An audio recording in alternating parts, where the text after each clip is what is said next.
Magandang araw mga karakitero. Ngayon nga po pala ay wala tayong racket sa labas o pupuntahan. Buti na lang po kahit nandito tayo sa tindahan at sa ating shop ay meron po tayong natatanggap na racket. Meron nga po pala tayong tanggap ngayon na iPhone XR. Ang problema po nito ay display. Minsan daw po meron, minsan naman wala.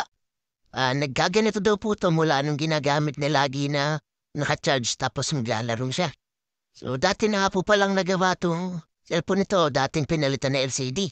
Kaya sabi ko sa customer, baka LCD lang ulit. Kaya sabi ko, check natin muna. So kaya naglabas na po tayo ng iPhone XR LCD para matesting po natin yung unit kung LCD nga po.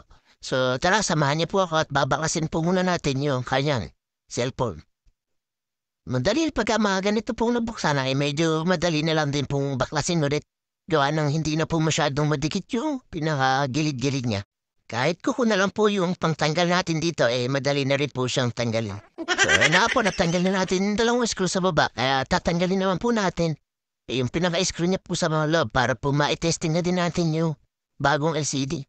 So, hunting tips lang mga karakitero. Kung gusto niyo po humaba yung buhay ng battery niyo o wag agad mabilis malobat, kung magta-charge po kayo, medyo iwasan po natin yung abang naka-charge, gagamitin din po.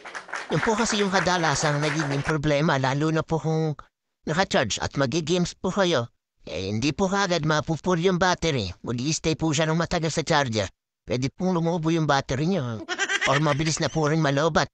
Kaya konting iwas lang po mga karakitero sa paggamit habang naka-charge. So ayun na nga po at nabaklas na po natin yung dati niyang LCD. Kaya check na po natin yung bago po nating LCD kung magdi-display po siya. Kung gagayahin niyo po pala yung ganitong style, make sure niyo lang po na una niyong tatanggalin is yung battery. Kasi pag hindi niyo po yan natanggal at nilagay niyo kaagad lang yung LCD, pwede pong mag-short yan. Pwede pong wala yung light niyan o yung display. Kaya make sure niyo po natanggalin yung battery kaagad bago niyo po lagay yung pinaka-flex ng LCD. Para iwas problema po, iwas disgrasya. So ayun na po at nag-display na po yung unit niya. Check po muna natin yan. Kung working po lahat yung pinaka-numbers niya. So may passcode po pala yung unit na to kaya hindi ko na rin po tinik lahat ng letters. Tinik ko na din yung accessive touch niya kung working naman. Dahil okay naman po yung LCD niya na i-check natin, babaklasin na po natin siya ulit para ilagay na po natin yung pinaka-front camera niya. Dahil napalitan na po ito dati ng LCD, medyo madali na rin pong baklasin yung pinaka-flex niya sa front camera. Pagka hindi pa po ito napapalitan, medyo matikit pa po yan. Kailangan dahan-dahan lang po. Baka mapunit po. Siyempre, abol naman po tayo.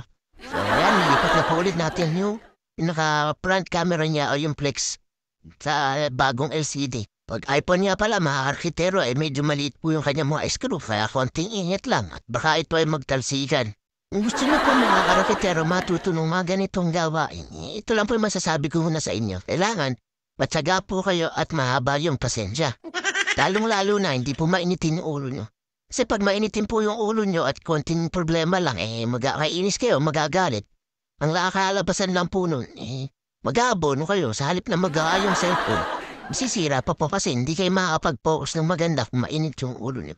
So, ayan na po at binabalik na natin yung kanyang mga screw sa loob at pamamaya po, check po ulit natin to kung working ulit. Baka po mamaya na-screw natin lahat. Ito problema naman mawala ulit yung display. So yan at nag-display na nga po. Kaya mga karakitero, kung gusto niyo po magpagawa ng cellphone, pwedeng-pwede naman po. Hindi naman po tayo mahal maningil kaya kahit pa paano marami rin po nagpapagawa sa atin. So ayan na nga po at naibalik na natin halos yung kanyang mga screw at isasara na lang natin. Kailangan nga po pala sa taas at doon po natin kailangan unahin. Kasi pagka nahuli po yun at idiniin nyo, malamang sa malamang po, mababasag yung LCD. Abono pa po tayo niyan. So, na nga po at nag-display na yung unit at babalik na natin yung screen niya sa ilalim. Kanya lang pa mga raketero. Tumalsik po yung isang screw sa ilalim kaya nawala. Pero wala nang problema, meron po tayong extra yan kaya napalitan din natin. So, yan, chinek po ulit natin kung working po lahat talaga at hindi na po nagluloko. Lagay na rin po natin yung kanyang pinaka-case at para mabigyan na natin sa customer. So, ayun na po mga raketero at okay na yung ating unit. Yun lang po simple yung ating racket for today. So hanggang dito na lang ulit mga raketero. Goodbye!